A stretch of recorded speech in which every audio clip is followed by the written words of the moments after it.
As I said, I have been living amongst the white people for the past 28 years, and they are the most wonderful, beautiful people compared to the Pakistani community to which I was born into. The Pakistani Muslim community to which I was born into. Not all of them, I'm not saying every single individual, but a majority of them are absolutely disgusting. Disgusting, racist, dishonest people.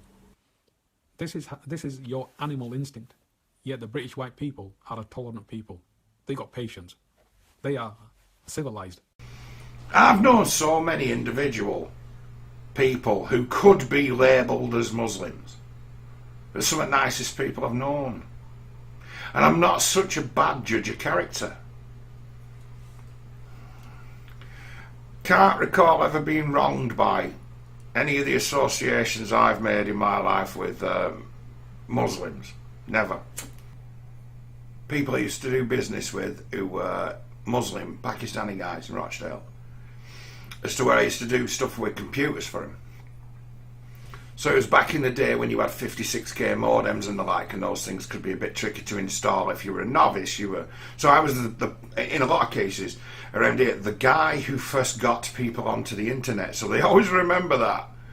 And at the time it was a matter of problems with the old ADSL modems and the like. And I was able to sort that, and I was able to sort out the 56k modem problems. So it was early days of the internet. So I was a guy who used to get rang up by guys I knew actually through business. They weren't friends of mine, but they were people who got the gist of the fact that I could do a bit around a computer. At the time these days I just don't care, but at the time it was a matter of you had to have a certain level of technical ability to even be on the internet. Not like now, where it's just ding. So I used to go around to the houses of these guys, and when I got there, that's what their kids would call me, Uncle John. As a mark of respect. Now we have it ourselves as to where we call close friends of our parents or neighbours uncle and auntie, and it's sometimes a joke, isn't it? Oh, your auntie, your uncle. And that's how we kind of use that, but they used it as a mark of respect. And I always used to be so impressed with families, those guys, as to how the kids were so gracious and gentle and so keen to learn. And they'd be like, Uncle John, but asking you questions. They wanted to know. Used to like it. And never went round to those guys' houses, never went round and didn't get fed, which was always a feature, is that I get paid for the job, but I'd also get me dinner on every occasion. And it's like, those guys used to really take the notion of the guest in the home as something serious. You know, that old tradition of you come in, you're our guest, hospitality, we feed you, we look out for you, we make you feel good about yourself. They were good at that. And it was something I've come across many times doing business with like families I've known. Asian, Pakistani, Bangladeshi, whatever you want to call them. So I've been generally looked after. Worked for a firm of devout Sunnis in Manchester once. I found myself on my uppers after I left the big firm, and I had certain skills that were worth money. So I went working for a Muslim IT firm out of Manchester. They were proper devout Shias, and everyone in there was a massive Muslim. They were Muslims who turned up for mosque. They had a mosque built into the office, prayer room, and also a little shrine around the back, a little temple that they used to go in, and they used to observe most of the people who went there. And the firm was probably about 30 of Pakistani and some like northern Pakistani, some Afghan descent. And the big bosses of the place used to wear the garb and drive Porsches. They, as employers, by way of sorting me out with money, they're the best employers I've ever had for being fair and being really generous as well. It's like I worked for them for a week and payday came along. And I were expecting a week's money and they gave me a month's money. And just said, new job, obviously costing you some money. Let's just pay you from start of month, shall we, to get you on your feet. And I'm like, wow, no one's ever done that for me before. I worked for them for a bit, and in the end I stopped working for them. I basically had enough. That was when I retired. I retired me at one stage as an IT guy, and I've never gone back, and that was when I retired. I actually said to them, I says, I want a leave of absence, I want to be off work, and you don't have to pay me, but can I come back? Can I go on sabbatical? Well, how much time do you want? And I'm like, well, I won't mind 3 months. What? Yeah, I want 3 months off work. I've been working non-stop in this crazy sales game for years, and I need some time off because I put it to him. I said, I think I'm losing my mind here. I'm very like depressed, and I was. I had enough. I needed to unpack it all. So much had happened so quickly to me. I needed to stop and I needed to unpack it. They actually allowed me to do that. Said to him, I said, I'll come back. Eventually I didn't go back though. I didn't go back. I became a driver instead.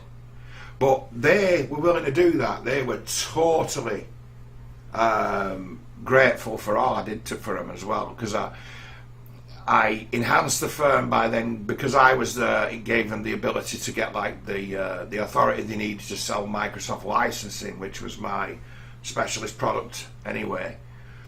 So it's like what I set in motion for them made it possible for them to open up a whole new stream of income.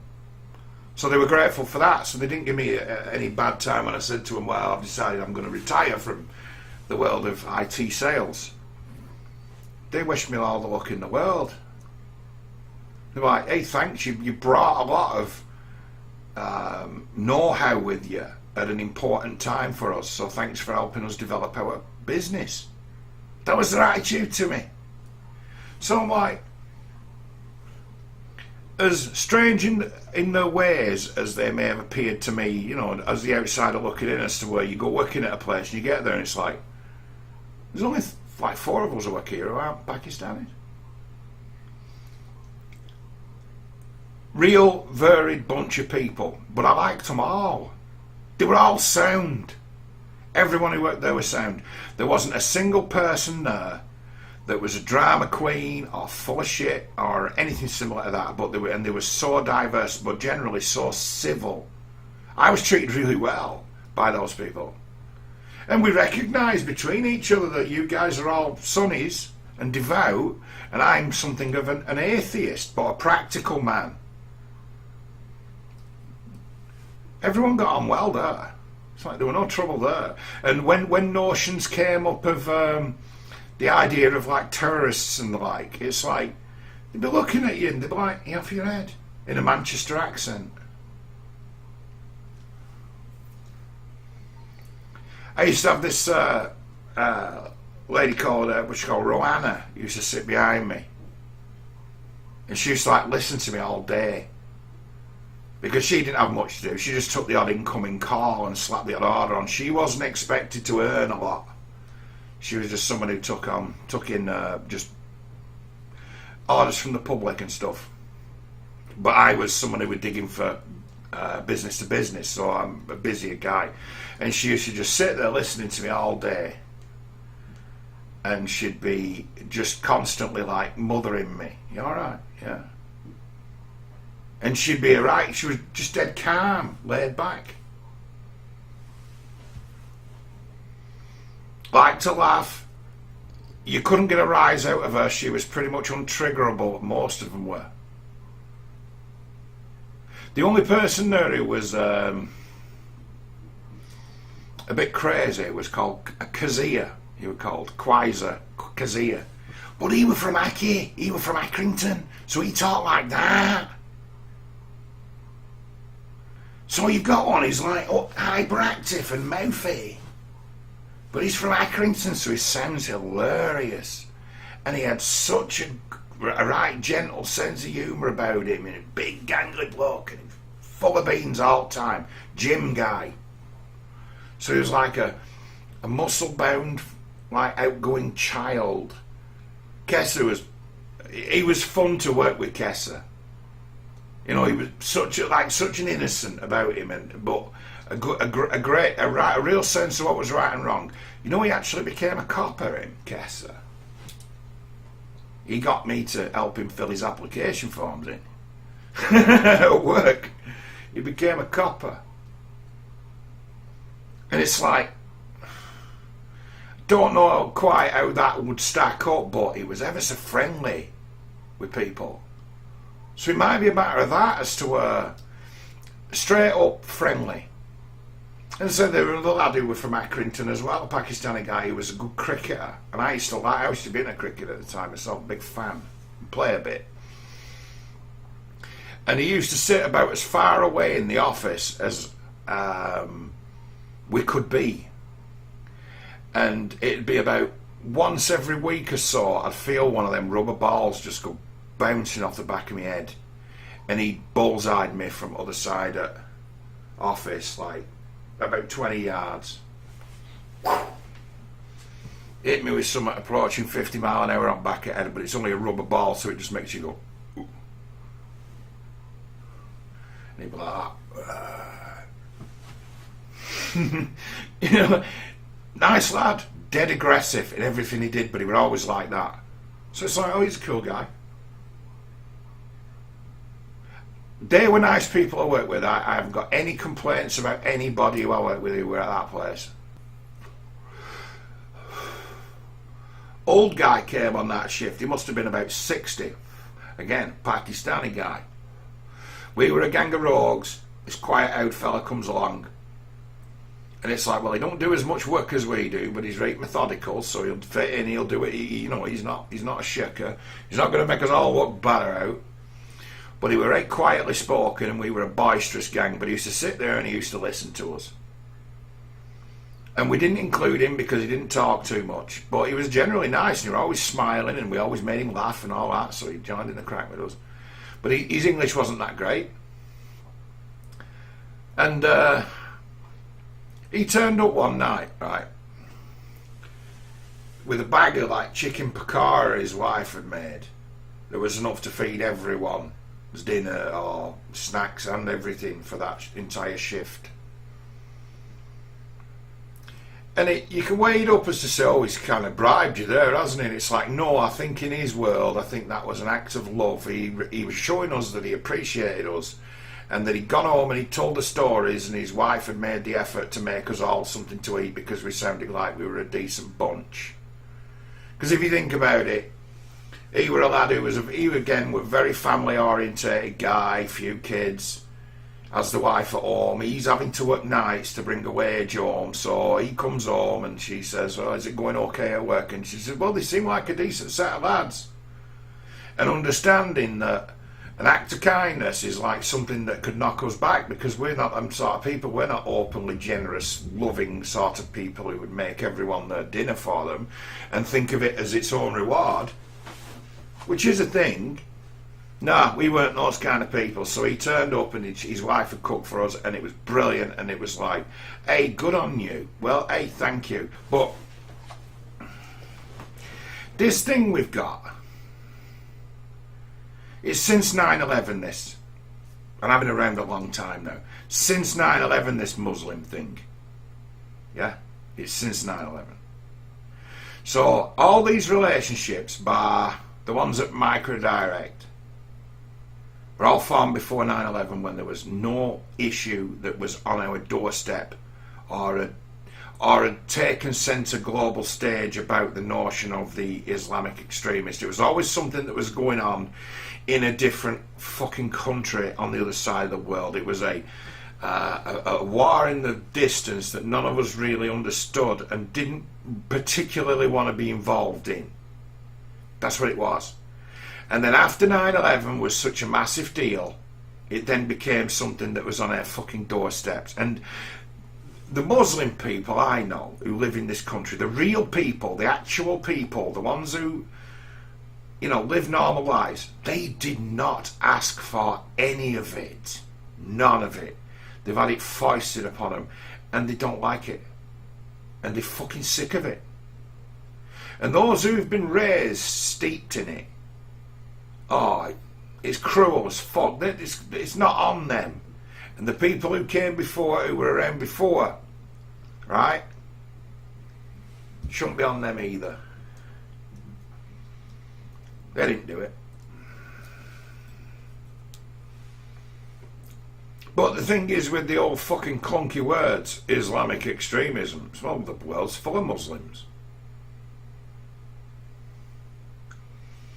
All of a sudden you got the fucking enemy within. A dickhead I know felt himself the day after 9/11 justified driving alongside a Pakistani guy, and he was bragging about this in pub. That's why I know about it. He might not have done it, he might have dreamt of doing it and then decided to tell everyone he did. It's that kind of place, but the fact he said, it's a fact. He cracks on that he was driving down the road and he saw Pakistani guy in the Muslim sort of garb, drives up alongside him, winds his window down. You fucking cunts doing that. Fucking lot of you. Fuck off. It's like, go back to your own fucking country. Talking about nuking them back into the fucking Stone Age. You fucking cunt. Drives off. May never have happened, that incident of hate. That's a hate crime. Yeah, in 2001, that's fucking well out of order. It's like, that guy never asked for that. Who the fuck are you mouthing off to him about things going on in the wider world that you know nothing about? Fucking cunt. Comes into the pub, mouths off like that. And it's like, things are a little bit amiss here. And I tell you what, you know, the way that the post 9/11 people who don't generally pay attention to every detail of every fucking story, right? They've gone with narrative for years. They've been led to believe that Islamic terrorism is a realistic threat because it was used as a way of beefing up the size of the state by the Labour Party, weren't it? Massively. They didn't have to make a big thing of it, going on fucking terror alert. They didn't have to make a big thing of it, but they did, and then they started to propagandise that we had a problem with fucking Islamic extremism in this country. There's always going to be dickheads in the world. And it's like they weaponised all the crackpots from Pakistan. That's what they've done. They've just radicalised the crackpots, and it's a matter of, you're making it so their extremists can say, you people are hated, you people are victims. Convoluted it with the notion of racism, which is always in the world, isn't it? And you'll never get rid of that, as to where people have sort of a misconception of the other. It's why, you know, people's relationships are dreadful. So, like, what do you expect?